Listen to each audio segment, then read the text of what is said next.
સર્વ શ્રીમદ ભગવદ્ ગીતા પ્રેમી ભાઈ બહેનોને મારા જય યોગેશ્વર. આજ તારીખ 10/4/26ના રોજ ગીતા સૂત્ર વિડીયો નંબર 27ની વાત કરવાની છે. 23મા ગુરુ પાસેથી દત્તાત્રેય ભગવાન સર્પ પાસેથી બોધ લે છે.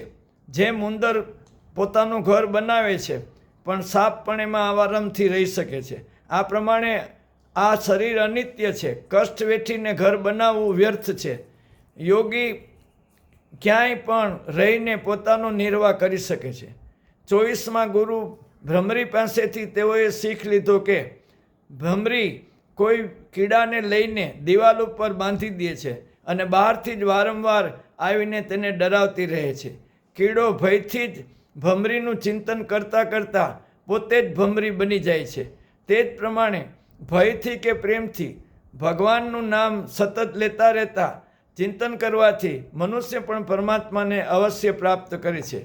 દત્તાત્રેયજી કહે છે કે જેમ કરોળિયો પોતાના હૃદયમાંથી મુખ દ્વારા ઝાડ બનાવે છે તેમાં જ વિહાર કરે છે અને છેવટે તેને ગળી જાય છે, તે જ પ્રમાણે પરમેશ્વર પોતે આ જગતને બનાવે છે, તેમાં જ પોતે રહે છે અને આત્મા રૂપે તેમાં રહીને સર્વત્ર વિહરે છે. તેમજ શેષ બાકીને રહે છે તેને ગળી જાય છે. એટલે કે બાહ્ય દ્રષ્ટિથી આપણે નહીં પરંતુ બ્રહ્મ દ્રષ્ટિથી સંસારને અને જગતને વિશ્વને જોવું જોઈએ. ભગવાન શ્રી કૃષ્ણે ભાગવત સંત 11ના અધ્યાય 9માં કહ્યું છે કે હે ઉદ્ધવ, ભગવાન દત્તાત્રેયજીએ યદુરાજાને આ પ્રમાણે ઉપદેશ આપ્યો.